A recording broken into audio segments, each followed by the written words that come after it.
Hi everyone, welcome to my second workshop, and today we're going to be going through staging and blocking, and essentially what we did and how we staged out the scene and what we did to practice our movement for when we do the scene.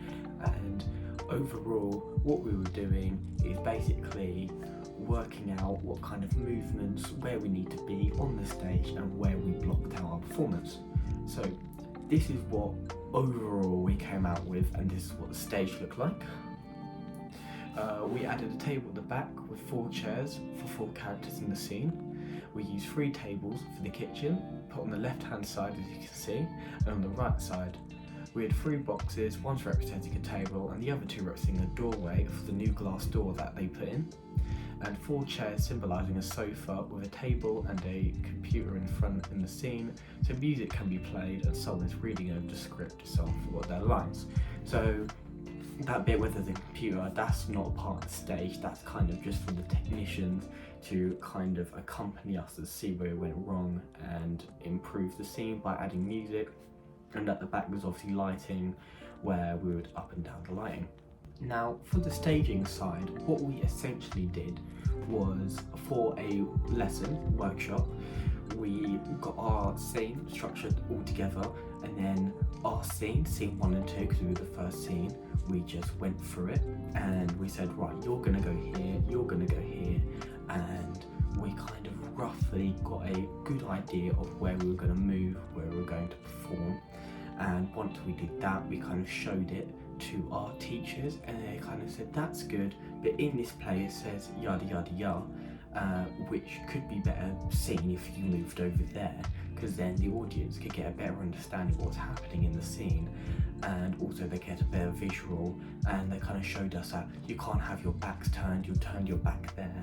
And overall it was really important that we got this staging and movement out, due to the fact that it gives a better visual and it gives a better performance, because if we had our back turned to the audience, we can't present facial expression, which is actually really vital to showing the character or showing our abilities of how well we can actually perform.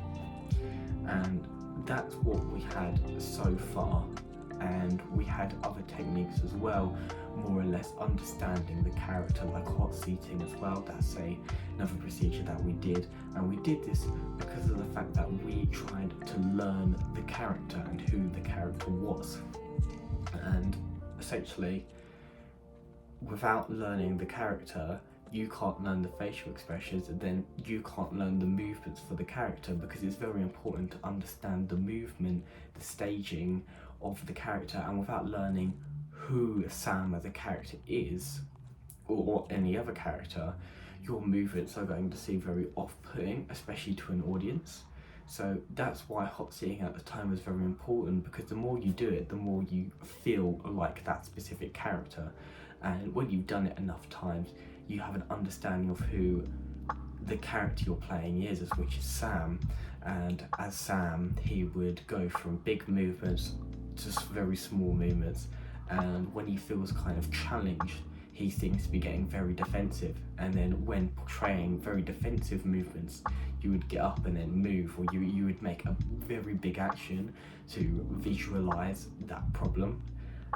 And when Sam's trying to be very attentive and very nice and apologising, I see him as he's being honest about it and he's trying his best. So he would do very kind of small movements to show that he cares, and he's trying to be as less draining as possible, and he's more or less stepping on eggshells so he can avoid more problematic issues. But then if they come back at him, he will go right back to being defensive and aggressive, which to then he does big movements as to why he tries to prove himself that he is in the right.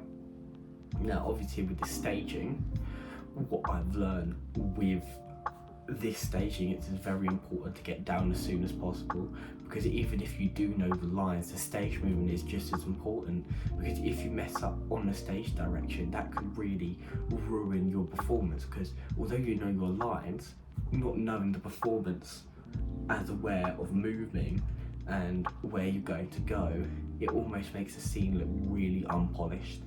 and with obviously our teachers giving us more of the direction of where you go, you need to be in this bit for the scene, it really does help us as an actor.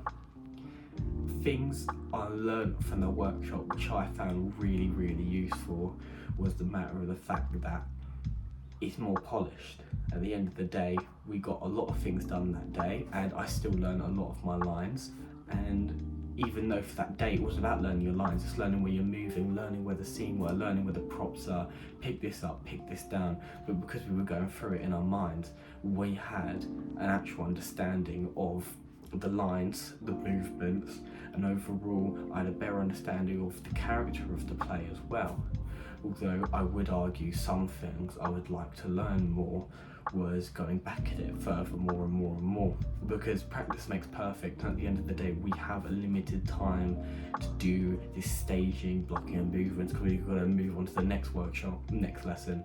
And due to that, I feel like if we practice more and more and more, it would only be more and more polished, meaning that we don't have to worry about it on the later stage when we know it now, and then we can, on the later stage, just more focused about learning the lines and going through it.